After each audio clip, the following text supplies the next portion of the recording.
I think we are ready.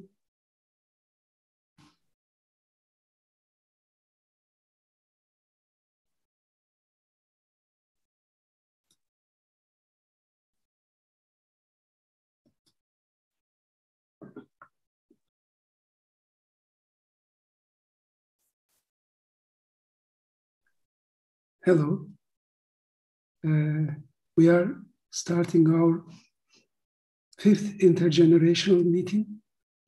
We have 4 young colleagues, 1 moderator, and 1 senior who has just joined us.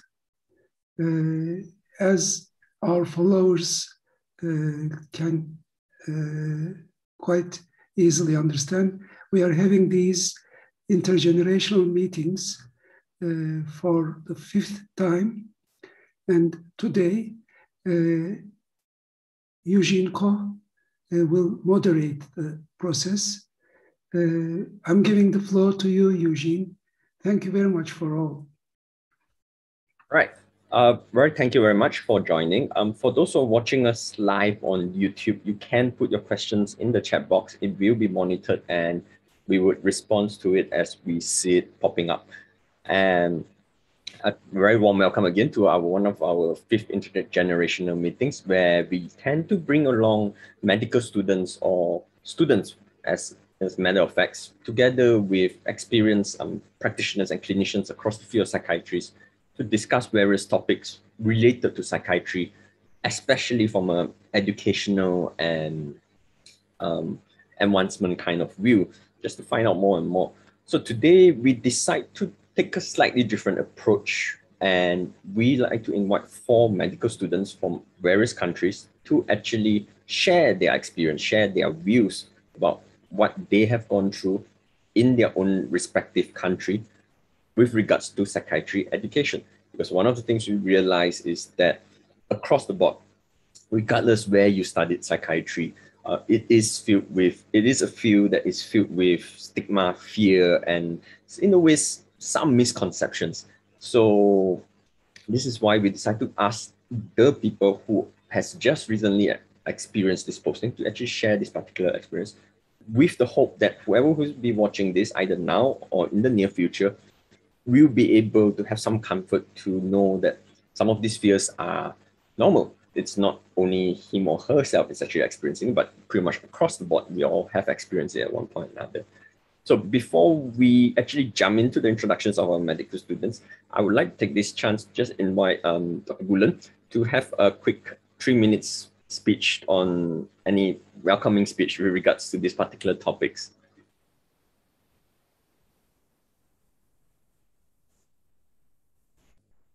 I think the way you have started is fine.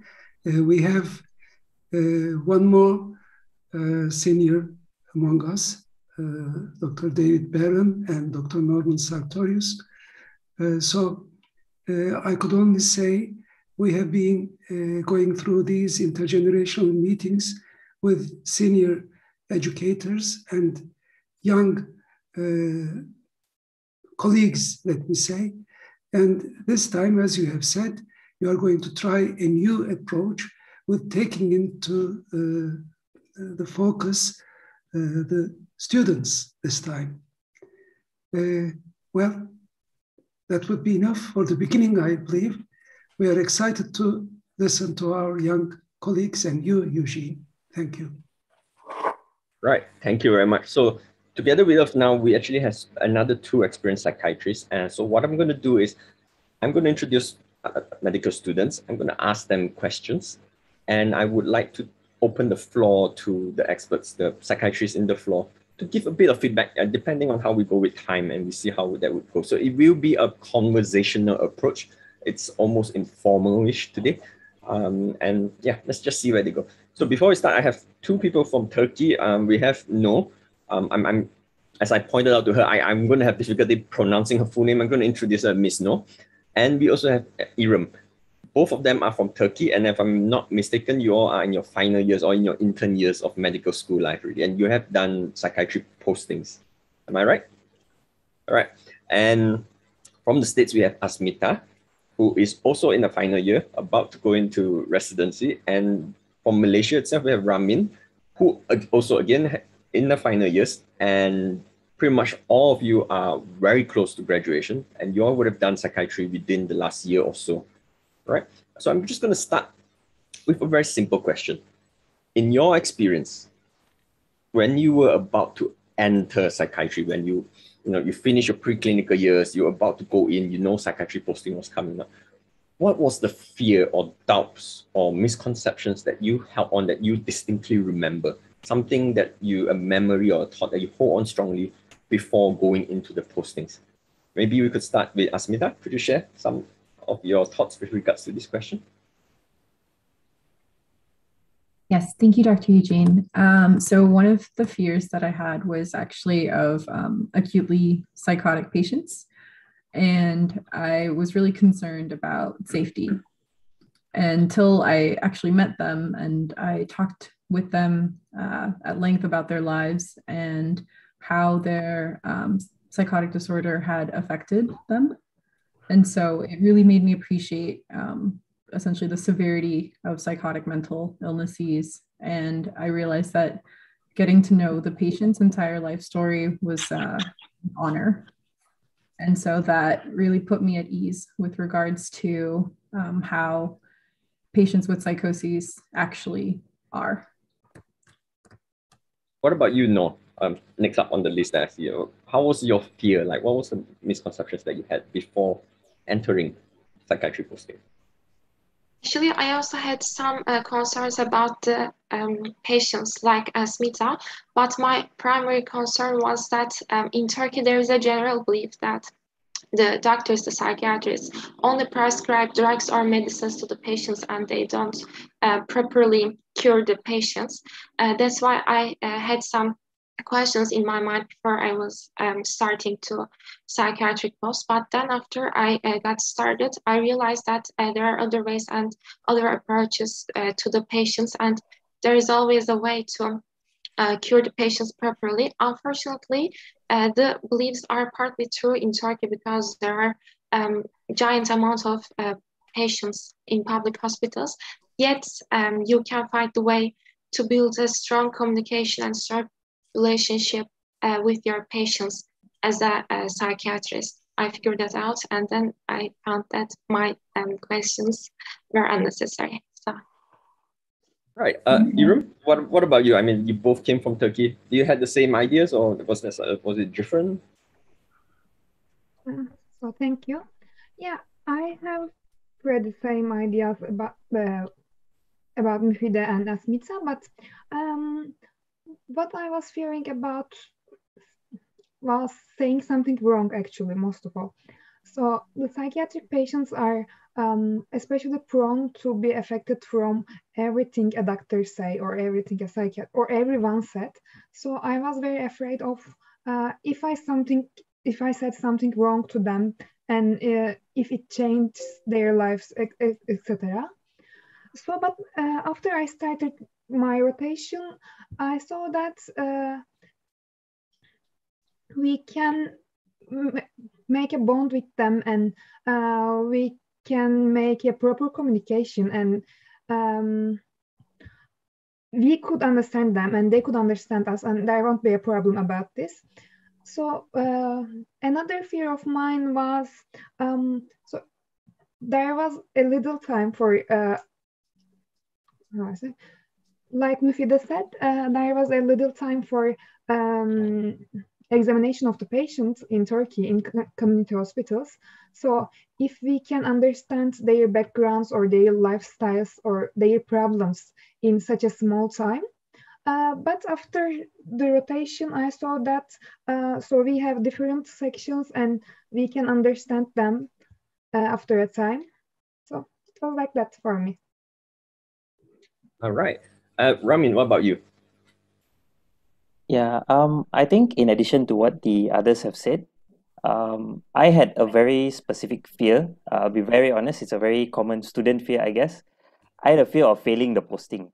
I think this is because in my university, in Malaysia here, psychiatry is one of the posting that has been labeled as the posting with the highest failure rate.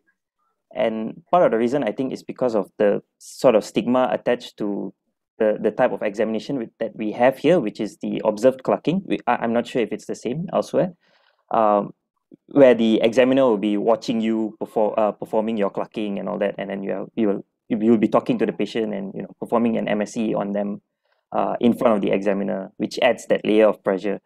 So I was afraid of failing the posting, but as it progressed, I realized that the reason students actually don't do well during the psychiatric examinations is because they follow a sort of checklist kind of format. I think this was pointed out by my lecturers as well. And they are not really treating the patients with compassion or with some humility and that layer of humanity that you're supposed to.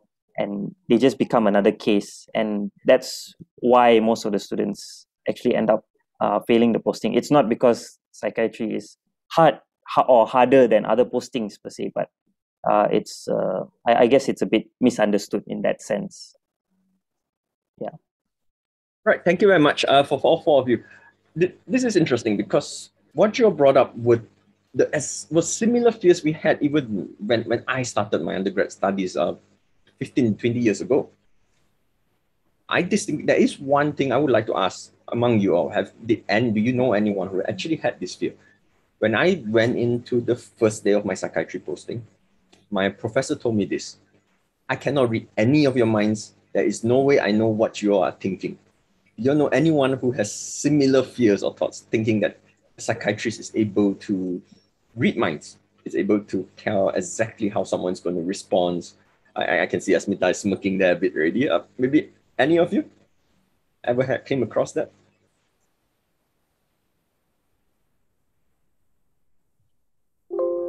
Yes, I definitely did. I heard that from other medical students as well as from patients too, where they were really scared to see the psychiatrist and they almost preferred to see me as the medical student just because I was less intimidating. So when it came time to see the psychiatrist as a team, they kind of shut down almost because of the fear that the psychiatrist would know everything that's happening. And I agree. Even I've been asked this very same question as recent as a few months ago, in fact, by students. It was a fear. It was a fear that was there. All right. So thank you for sharing the points. Just to quickly summarize, they were fear about communication and not being able to communicate, to pick up information, to being able to connect with the patients, find out a lot within a short period of time. There was a fear of aggression, fearing that either be assaulted or be some sort of aggressions that's imposed upon us. There is a fear about not being able to pick up the particular subject to pass on to graduate for, and most often it's actually a compulsory subject. All of you would need to pass it. I'm going to just open to the floor now, where we do have four prominent psychiatrists here. There's Dr. Bullen, Dr. Barron, Dr. Norman, and Dr. Deva. Would any of the four of you would like to chip in or to give a particular opinion with regards to this one question, the fears that students have prior to actually doing a psychiatry posting?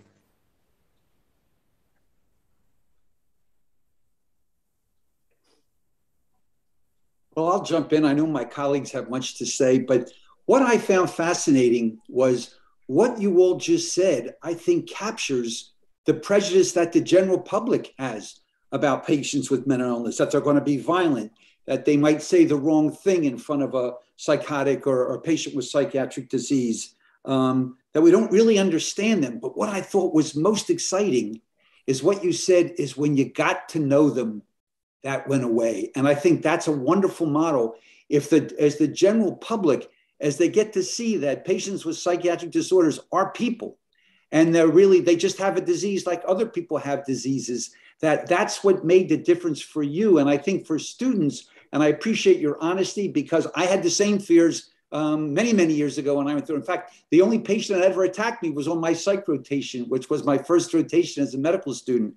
But I think what you said was so powerful and important, and a message that we can kind of ingrain into our minds, that we need to go out into the public and have the public experience in their way appropriately, which you all did, getting to know the patients. These are people who have issues in their lives. And I think not only did it change the stigma for you and allowed you to see the patient in a different light, but I think it might do the same for the general public and hopefully lower that stigma as well. Thank you, Dr. David. So yeah, that would actually be a great lead up to our next question then. If you were to look back now, and you consider mental health misconceptions, ideas that you have about psychiatry that you held on to it very strongly, and then you get exposed to the posting, and now you realize that was a strong misconception, an idea that I was holding. So not about fears, but just misconception about mental health. What would that misconception be? Maybe we could start with Ramen. One of the misconceptions that I had, probably not just before entering the posting, but started out as a kid. When I was a kid, I had this misconception that psychiatrists or people in general who spend long enough time with psychiatric patients will actually end up with them. And I feel this is a very big no-no. There's a big misconception. This sort of stemmed from, I believe it started when I watched like the Batman's animated series when I was a kid. And you might be familiar with the role of Dr. Harleen Quinzel, also known as Harley Quinn, where she was the psychiatrist for the Joker. And then, she spent a lot of time with him, and then she became, equally as, as destructive as the Joker. So that was one of the early misconceptions that I had, and this was sort of strengthened on by a lot of parents and teachers in Malaysia. I know they do this. There is a mental institution that is very infamous in Malaysia, and some parents and teachers would tend to use that mental institution as a sort of threat when children misbehave. So for example, they would say, okay, I'm going to send you to that mental institution if you don't behave. If you don't keep quiet, if you don't sit still, I'm going to send you to that institution. So all of this sort of made me have this other misconception, which was that mental illnesses are not treatable. They cannot be cured. So I think these are two of the misconceptions that probably stood up, but I think it sort of died down probably just before I entered medical school, when I suffered from some mental health issues of my own. So yeah, I think that's about it for me. Thank you, Rami. I can actually relate to that, because prior to me going to my psychiatry posting, I remember my own godmother was worried sick for that whole 8 weeks I was there, because she was holding on to this very strong belief that I would go crazy while I'm doing my mental health posting. And I think that it's a very strong belief that we do hold it within Malaysia, within the society as an idea. Now, what about Iram? What was the biggest misconception that you might have held on prior to doing your posting, and that has changed now after the posting? I think that we were thinking like the psychiatric patients are always ill and they do not have what we call normal life, the family, the friends, etc. So, but after I started to my psychiatric posting, I saw that they have just a normal life as us, and so they have family and friends, and they have the same problems in the life. So I think in order to see that, we need to connect with them. And one other thing, so as medical students, it's sometimes easier to observe a surgery or internal medicine practitioner, etc. Because when we want to observe, we can just stay in the OR, for example, and we can just watch close or even closer if we get sterile. But it is difficult to observe a psychiatric examination as a student. For example, when I was at my preclinical years, it was very difficult to observe a psychiatric examination. I understand that because the patients need this privacy with the doctor, but as students, we do need to observe them in order to not to have fears about them or something like that. So I think that this fear comes from there, so we don't know much about them.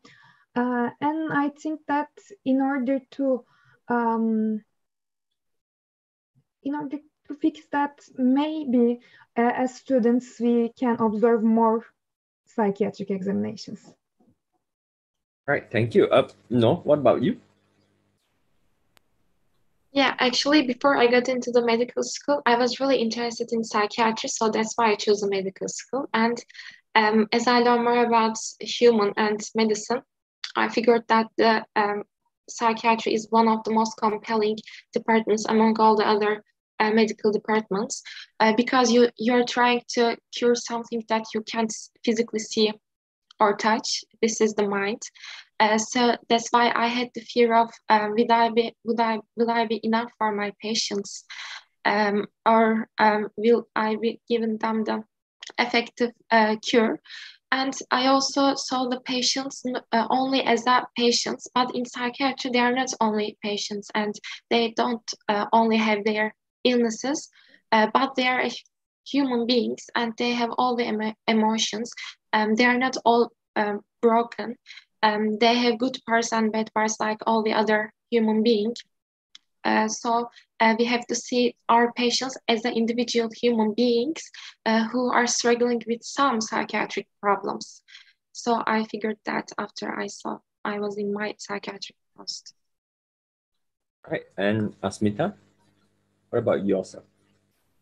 So I definitely felt that a lot of mental health struggles could be dealt with using conservative measures, like specifically anxiety and depression, just because that's what my personal experience was like, having practiced meditation and mindfulness for years, until I met patients who had their lives impacted a lot more severely by these disorders.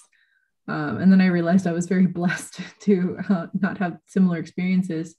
And then I had also believed that like medications for anxiety and depression were they were very like straightforward, just SSRIs for everyone and everything essentially.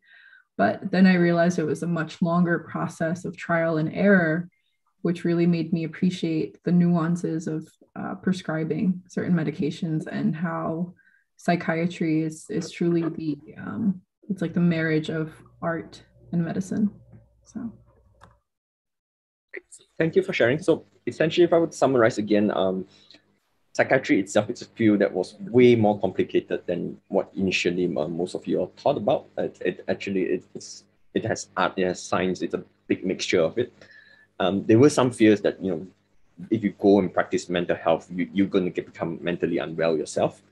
And that this is also a field that it's not so easy to pick up. It's something that it's, again, going back to the art and science. You can study about the theory, but there is an element of exposure, observations, and that actually makes the field interesting. That actually makes it how we could pick it up and understand more. And it's nothing from the books, unlike similarly to most other fields where if you go through the books, you can get the concept of psychiatry, mental health itself seems to be much more complicated, has multiple layers to put, if I were to put it in a more simple way. I would like to open to the floor, so if anyone wants to comment about what has just been said with regards to the ideas of mental health that the students had.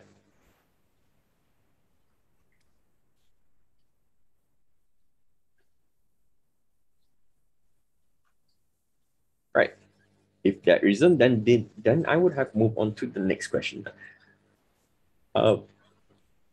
Sorry, my screen just went missing for a while. So now that you have talked about your fears and certain misconceptions you have about mental health and how that has changed, how that perspective has changed, if you were to name one meaningful take-home message about your experience as the posting, I know most of you here, in fact, all of you here do have an inclination to go into psychiatry in the future. But look back at that posting that you have gone through, what was the biggest take-home message that you could pick up from that whole posting itself? Something that resonates with you even until today, might even influence how you approach medicine. What would be the one take-home message you would like to share? I'm going to start with No. Could you share? Yes, my message is we should all have to let go of all of your prejudices and stigmas about mental health, and we shouldn't judge any of our fine, patients. thank you. Yes. And we shouldn't never judge our patients. They don't have to be an angels. They can also make mistakes, and we are not in their position, so it is not our job to judge them, but to help them. Inram, what would be your take-home message? Oh, this message is something that I heard from one of my psychiatry professors when I was at psychiatric rotation. He said this to a patient, and so accept here as a room, and there's a table that you don't want to be here, and but if you focus on the table, there's nothing to do because you can't fix it or you can't remove it or anything like that. But if you focus on the other things, there are plenty of room other than the table here. So you can add so much thing to the room. So it's like our minds, if we focus on something and we think only about that, it's difficult sometimes, but if we focus on the other things, we can add so much thing around the things that we don't like or we don't want.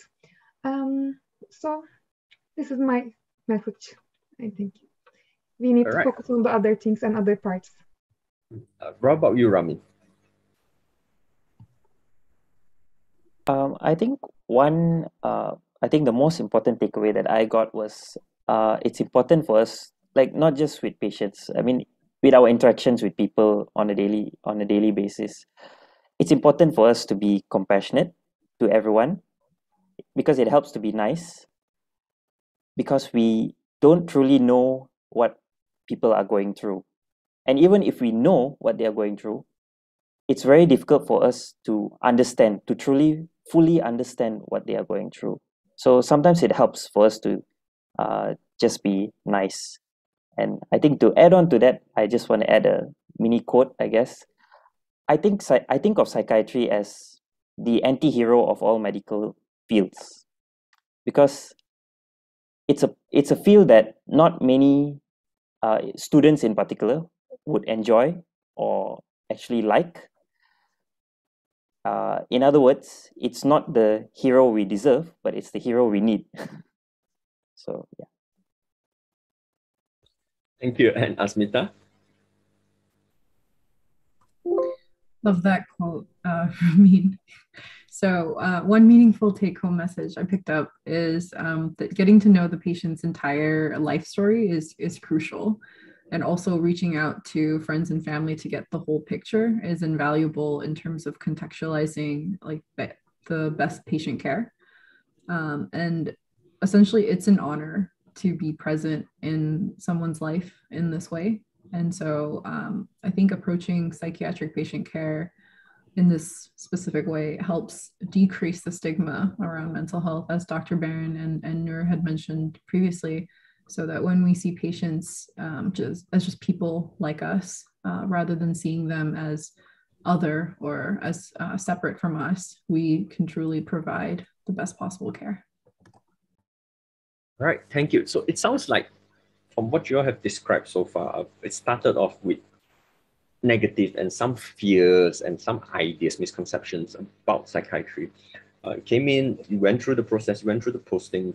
Along the way, you were exposed. Along the way, you see different perspectives, you see different things about psychiatry, and your take-home message from the whole posting kind of reflect a very positive and, in a way, optimistic idea about psychiatry at this moment.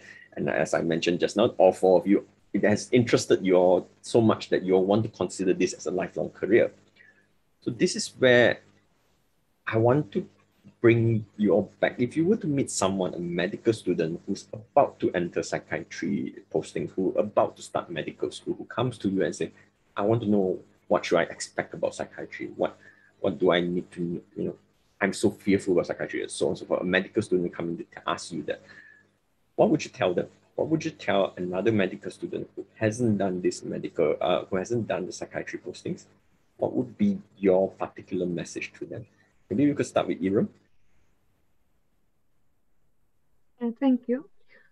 Well, I could say that it can be difficult to be present in a psychiatric examination or to communicate with a psychiatric patient because at medical school they are not yet a psychiatric professional, but I advise them to insist and try again to be involved in the psychiatric examinations or psychiatric wards, etc. Because we all said that our fears had gone after seeing the patients, and they need to see the patients. So even if it is not possible in the first time they try to enter, I think that they must try again and again and again. And then one day their professors or doctors in their hospitals, etc., will let them into their examinations and they can easily see the patients and find this chance. What about you, Ramen? What would you say to a medical student? Yeah, like what Iram has mentioned, I think seeing the patients is the most important aspect. But I think before we see the patient, this is something I wish I had known when I had entered the posting the first time. I think it's important to be mindful of your own fears or prejudices that you have in psychiatry. Just be mindful that you have these certain prejudices and try to go in with an open mind. And apart from that, the most important thing is to, when you see the patients, don't think of it as trying to gauge what are the psychopathologies that the patients are having. Begin by having conversations with the patients. I think that's the easiest way to get more familiar and more accustomed to going through the psychiatric rotation smoothly. I think that's one of the things I wish I had known prior to entering. No, what about yourself? I'm totally agree with Ramin. The students should be open-minded. And also I would say to the students that they should give psychiatry a chance and they can imagine themselves in the position of the psychiatrist because it is very precious and special thing. In the other departments, such as internal medicine, the patients can change their doctors, their professions, and they can ask for another aspect.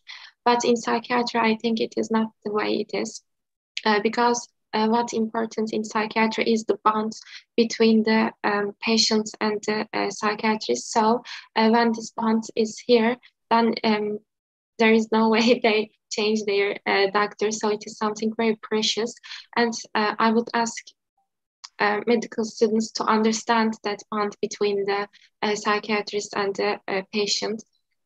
So it would be my advice. Smita, what would your advice be for medical students? So yeah, kind of echoing what everyone else also said, I would tell medical students to be curious about their patients and to not just see them as their diagnosis. And just, you never know what you may discover that will help you be a better provider and part of the clinical team. And to also treat it as a real rotation and not just a more relaxing time.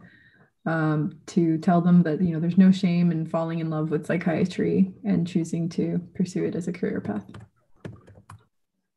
Right, thank you very much. I can't help but sense a lot of respect and humility in the answers that you have provided, especially with the messages to the students and all this. It's a lot about being open to the idea, and it's, you all said that with utmost respect towards the field. It seems like that was something that you all had experienced during the posting, and that has picked up and reflected in your current approach, essentially, to medicine itself. I'm going to throw a very last question, and I'm not going to ask you all one by one. This is a wrench. This wasn't something I prepared. It just came up as we were having this discussion. Given all that has been going on in the world, with the pandemic, with how mental health itself has shifted, I'm quite sure the psychiatry posting, the mental health you all were exposed to a year, 2 years ago would have been, it's evolving and changed rather rapidly during the pandemic. Would that be anything you all would like to particularly see in psychiatry education after all your experiences, all that you have seen? Would there be anything particular about psychiatry education that you would like to see differently or introduced into psychiatry education? Is there anything that you all might think of or can have some thoughts about it? I'm not going to call your names out. I'm just going to leave it to the floor to let you all have a go with it. I can go first if it is okay for everyone else. I think we've all been through these hard situations all together, but we were alone in our ways. We were always at home, mostly alone or mostly with the very few people. So I think this is a great problem. And maybe we can add something about loneliness therapy or how to overcome with your loneliness in our schedules. It can be. I thought of that. So you're saying that because now we have introduced a slightly, no, it's not a new social construct, the part about loneliness, about being alone, doing a lot of things more in an isolated, confined thing. And that might be the case for years to come, even though the pandemic is evolving. Having some education on that and coping with that will be beneficial for the students to be able to use for patients and even on themselves, right? I agree. I do think that is actually important. That is something that has changed in terms of its priority.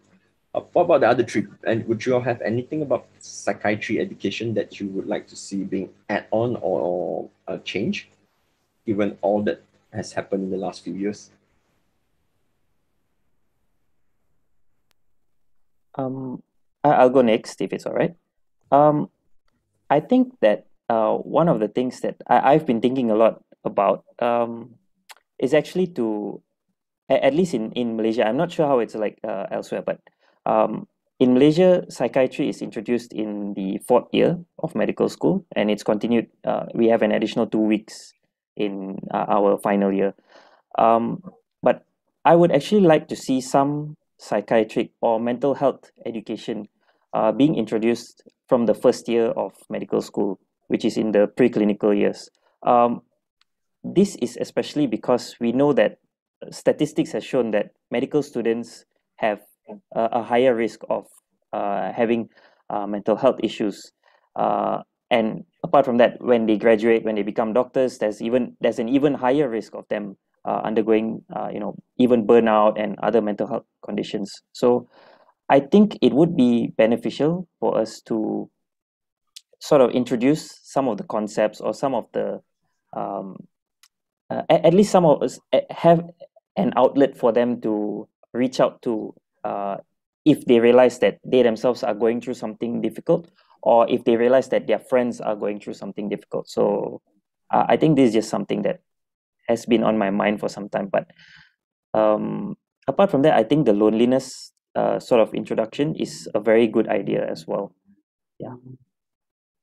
I like that idea. It sounds like what the both of you are saying, that instead of approaching mental health itself as when they are severely unwell, that's where the doctors is going to come in. It seems like you are suggesting that pay attention to primary care of psychiatry itself.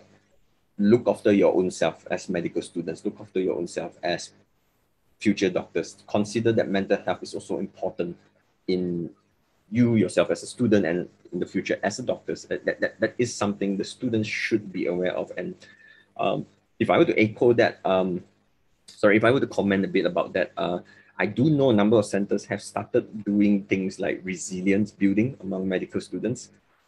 In fact, Ramen, your earlier batches are actually going through that now. They are going through resilience building. I do know a number of medical schools are actually doing that, but it's not widespread. And I do agree that it will be a very useful add-on. So before I open the floor to the rest, Iram and Asmita, would there be anything you all would like to add on in terms of psychiatry education you feel that should be either in additional or should be amended? Anything of that nature? Yes, so definitely what Ramin and Noor were talking about, dealing with COVID-19's like effects on isolation and dealing with the loneliness. I think we all also need kind of strategies to deal with the overwhelm of being in uncertain times, learning how to communicate properly with our family and friends online, and actually discussing and normalizing all of the frustrations that we feel or that we've been feeling for the last 2 years. I think that should also be part of the psychiatry education. Iram? So I totally agree with my friends. We know that medical students are more prone to depression or anxiety, according to researches. And after the COVID-19 pandemic, it gets more difficult to stay on track. And medical students are now having more problems. But I think that in education and in the medical schools, maybe we can say that, there must be a place that we can communicate if we or our friends have some problems. Because around me, I have so many friends about problems, but they, even if they are medical students, they are last year medical students, they don't know where to go, where to apply.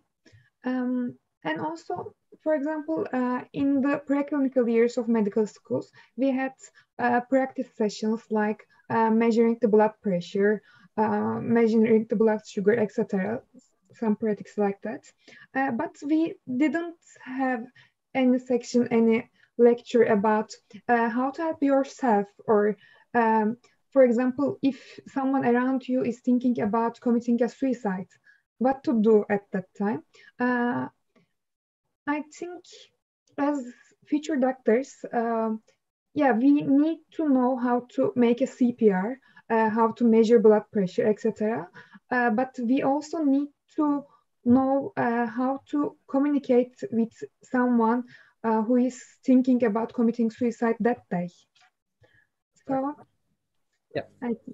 Thank you very much.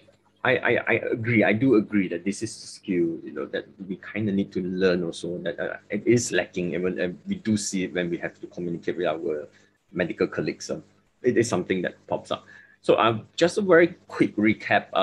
We spoke about your experience, the four of you, in psychiatry postings and how that has gone on. We spoke about a lot about psychiatry stigma. We spoke about this fear of being assaulted. We spoke about the fear of not being able to communicate. And as you went through the posting, you all were able to pick up something. You all were able to change. You all were able to get experience, and you learn how to communicate. You learn to shake off some of the misconceptions you have about psychiatry and mental health. And that's what you all would want to advise future medical students also, in fact, to say that coming to psychiatry with an open-minded, be open to things that we might believe that could be wrong, and hopefully that would change and make the posting a beneficial one. We have also discussed the idea of self-care, the idea of primary care and mental health, and that should be something that should be brought on the table in psychiatry education in the longer run, because we do see more and more importance in this now, and that should be in most psychiatry educations in the near future if it's not already being implemented. So with that summary, I would like to now open the floor to the rest, the psychiatrists who are currently listening in. Maybe you could add on, could give your opinions, could chip in on what our students have shared. Any ideas or any feedbacks? Can I just, okay. Can I just say a few comments? Actually, I have a few questions rather than, I was very impressed by what you all mentioned, because this is basically a biopsy of the student's view of psychiatry as is being taught now. And I think this is marvelous, because all we have is the teacher's view most of the time. And I'm so glad that I listened to this. In fact, I mentioned when you asked me whether I would participate, I said, I want to listen more than talk. But what you all have said have impressed me a lot, so that I need to ask just a few questions, one or two questions, and then I give you a very short summary of what I did. One is, the most important is, all of you are describing the posting the psychiatric ward inpatients, I presume. What proportion of your patients are anxiety and depression, and what proportion are more severe psychotic illnesses? Can anyone answer that?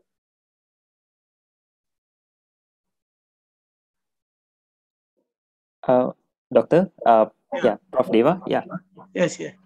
So for myself, yeah, we do have inpatient in our rotation as well. But I think for me, I learned most of it throughout my posting. I think I learned the most during the clinic sessions, where I would attach to like my supervisor's clinic, or sometimes I would just see patients outside. And at the clinic, I think the more common proportion would be the anxiety disorders and depression, and the patients with schizophrenia in remission and so on. But yes, we do also have our inpatient training as well, where we do see the more psychotic patients and patients with bipolar disorder and so on. But yeah, for me, I think it was quite balanced, I would say. But I got most of my learning through clinics, I would say. What about the others? Any comments? Your experience in the psychiatry posting, was it like what Ramen said, is more of clinics and outpatients with the balanced view, or is it more to do with the patients with severe illnesses? For me, the rotation or the posting that I had completed was a good balance, I would say, 50-50. Patients with anxiety and depression, and then patients who were acutely psychotic.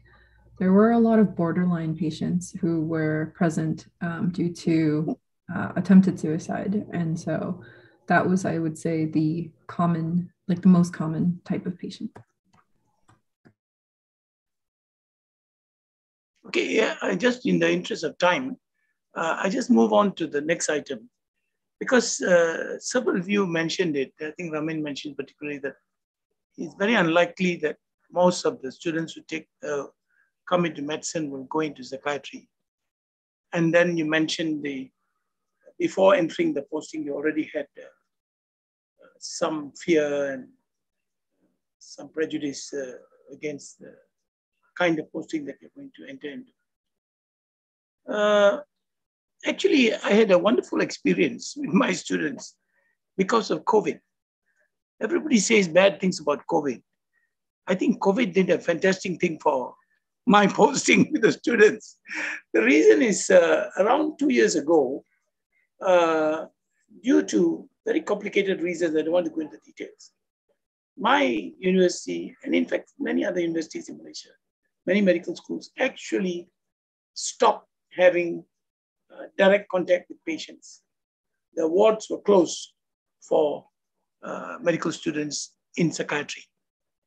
So the result, I don't know what happened in your places, but this was the experience we had. So what was the alternative? They had simulated patients, they had theoretical aspects of medicine surgery. Psychiatry in various areas. But for nearly 2 years, they had phase 1, phase 2 and all that, but it doesn't matter. They had not seen a real live patient in a psychiatric ward, as was done for the last 50 years. The posting for medical students in psychiatry in all medical schools I was there in the first medical school in UMMC way back in 1970, was always you go to the psychiatric ward, first posting. Of course, you also go to the clinics, but you go to the psychiatric ward.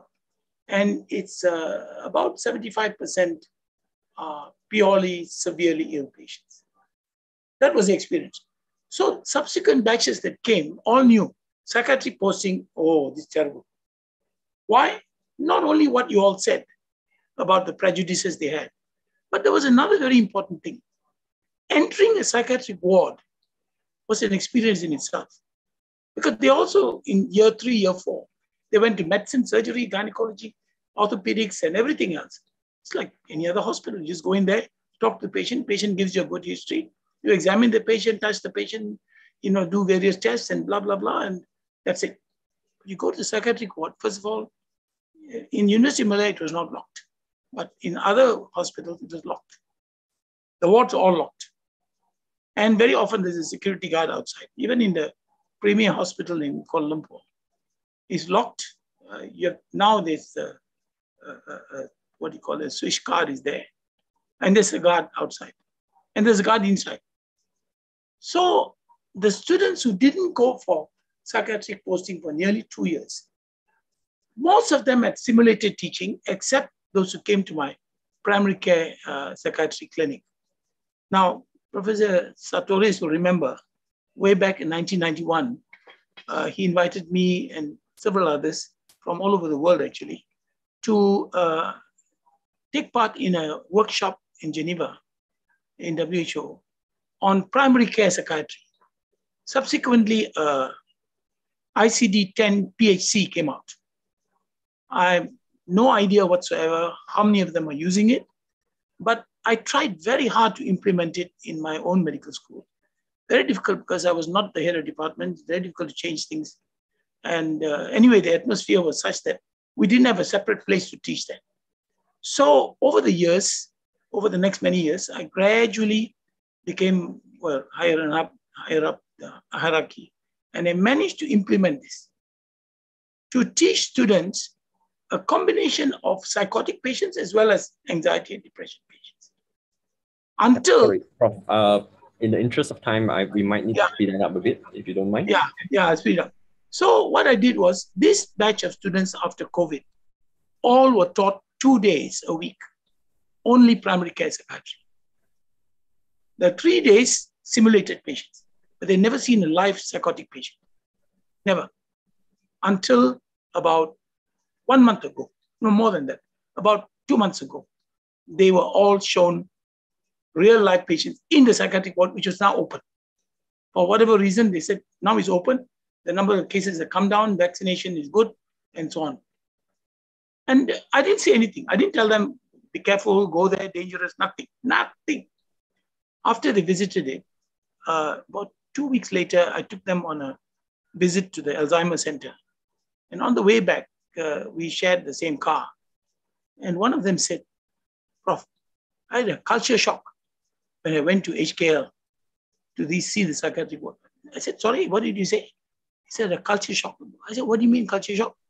And he explained, and then to cut a long story short, I thought it was a good idea to ask the student, just like you're asking the students here, what do you think about the experience in the first few days in the psychiatric ward?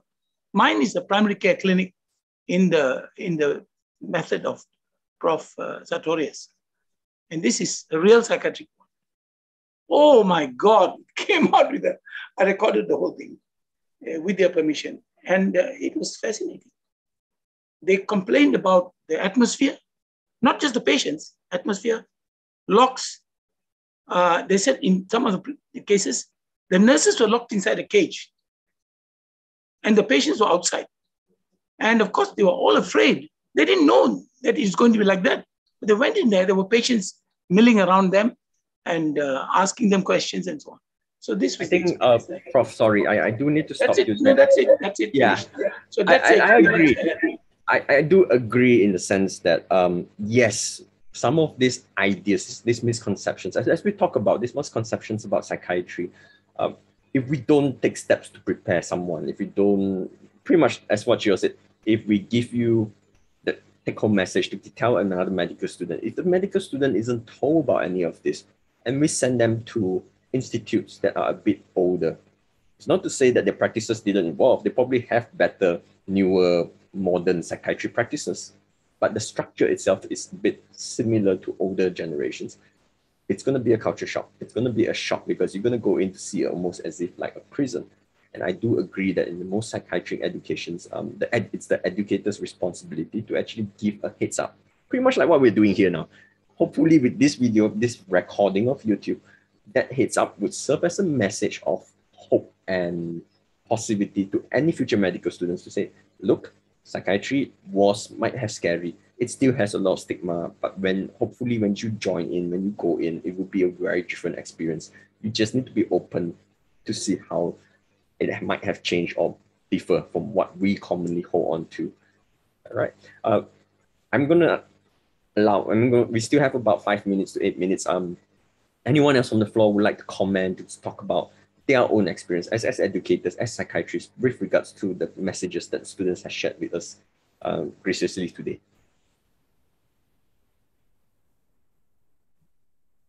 I could say something if you like, Jean.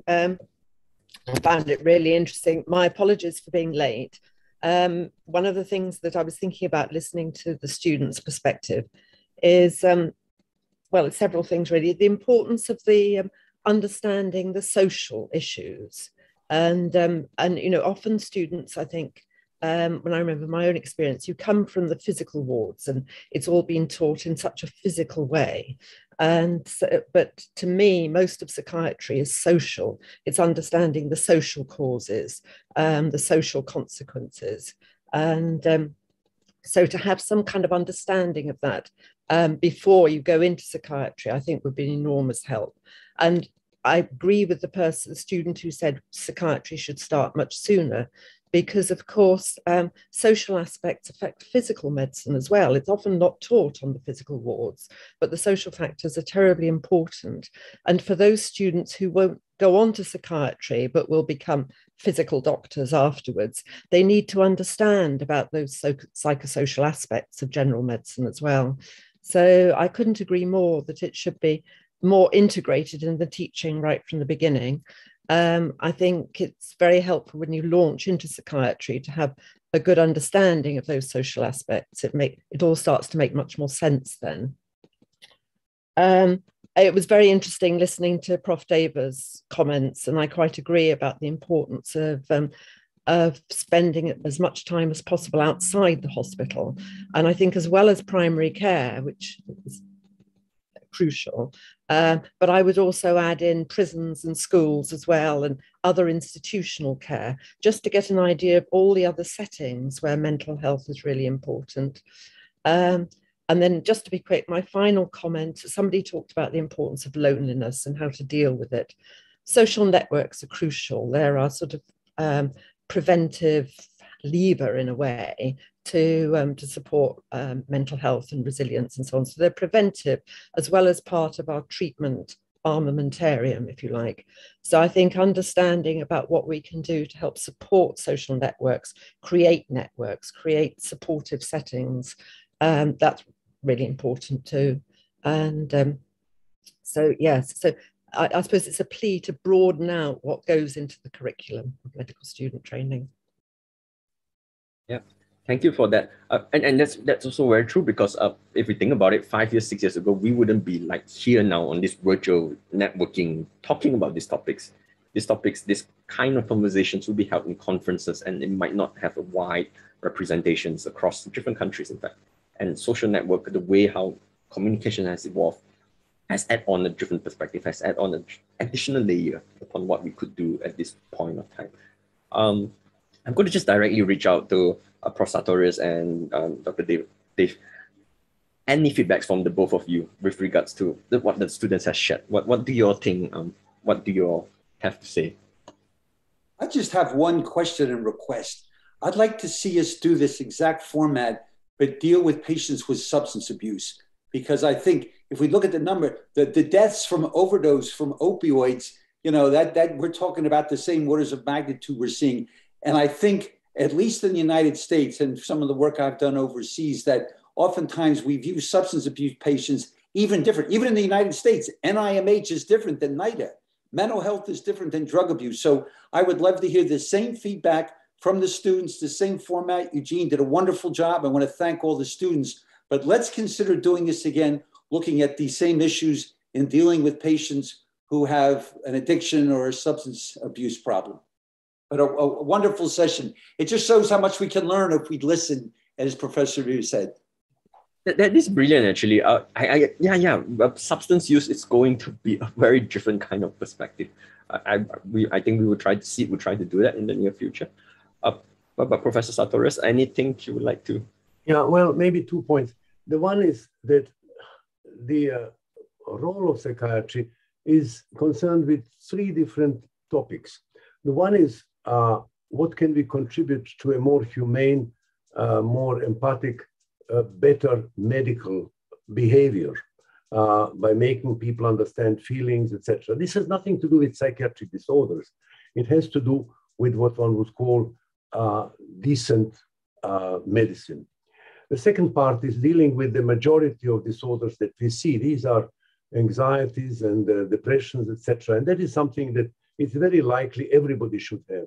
And then the third, least important part for non-psychiatrists are, in fact, people with severe mental disorders and the distinction between paranoia and paranoid thinking, etc. So I think that that's one point I'd like to make. Now, for the central part, which I said, we have had a very good experience by replacing psychiatrists as teachers by general practitioners who had experience in psychiatry and who taught medical students in the presence of a psychiatrist. So he was telling them about what he has been doing in his practice with people who come with anxiety and depression, etc. And psychiatrist was present for particular, for maybe some addition, etc. And in general, this combined teaching in which you took a person who is dealing with cancer and the psychiatrist, and they speak about a person who is very severely ill, what can an oncologist do and what can a psychiatrist contribute, has been a very useful model. But there is 2 other categories of teachers who are unfortunately neglected or not present. The one category of teachers are the carers of people with mental illness. They look after patients 24 hours a day, many years. Do we ever ask them for their experience to teach us how to do things? No. We are pretending that we know how to train carers. We don't know and we don't use the tremendous capital that is present in terms of experience which they could give us. And in some places, carers have been invited, people who live with a person with dementia, to come and teach. In Paris, they've gone one step further. They ask a medical student to go and spend the day and the night with a person in the house of a patient with dementia, to see what it means to go to bed and not being sure whether the father will in fact get up at midnight and put fire to the house. Because it's a different experience. Some of us have the experience of living with severely ill people, others have not. But it's an important thing, and carers have a tremendous lot of knowledge that they can offer about how to deal with problems which they have encountered. And equally so, it's helpful to invite patients as teachers, patients who come and say what was helpful to me, what was not helpful to me. So I think the change of training is of great importance. And the case that I have experienced when I was a medical student was when the doctor invites me to say, you must see this case. It's a very rare case. You'll never see another one like that. Why do I have to see it if I'll never see another one like it?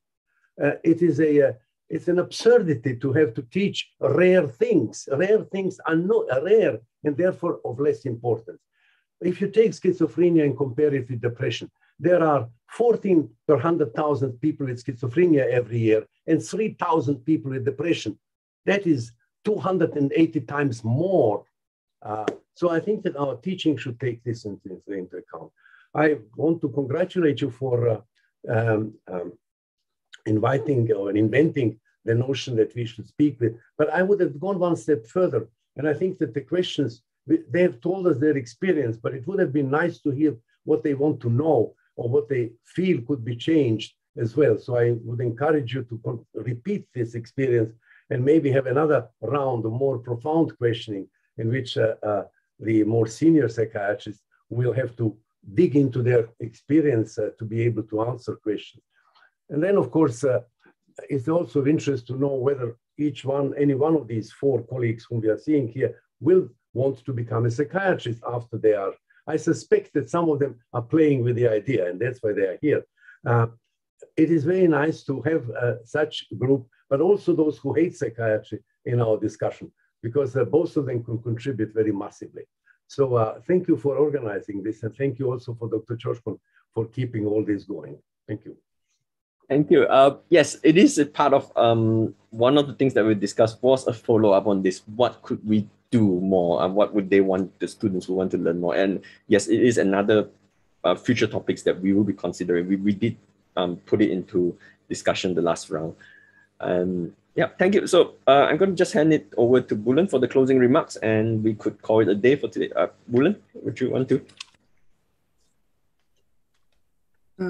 I thank you a lot, Eugene.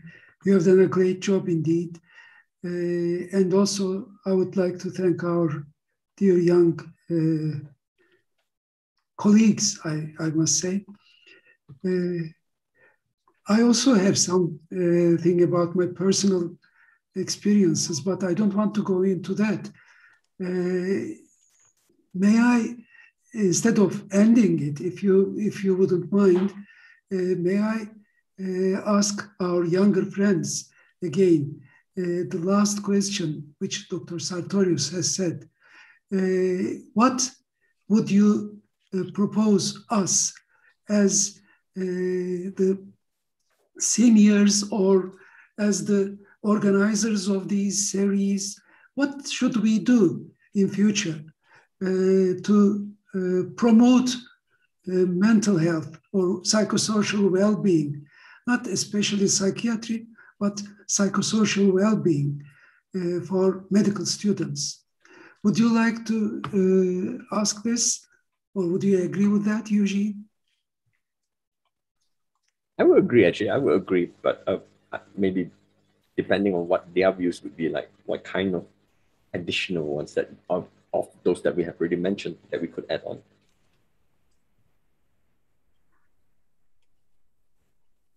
Right.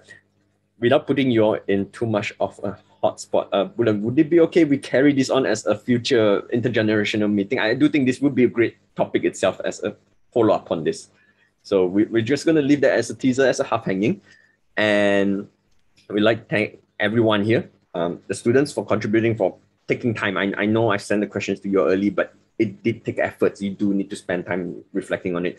Thank you for participating and answering. And thank you for the advisors. Thank you for all the psychiatrists here who have chipped in and gave their opinions also. And we would like to see you all in the next intergeneration meeting, hopefully by next month. We do try to have this every month. All right, with that, thank you and goodbye, everyone. I think. Thanks a lot. Thank you very much. All the best.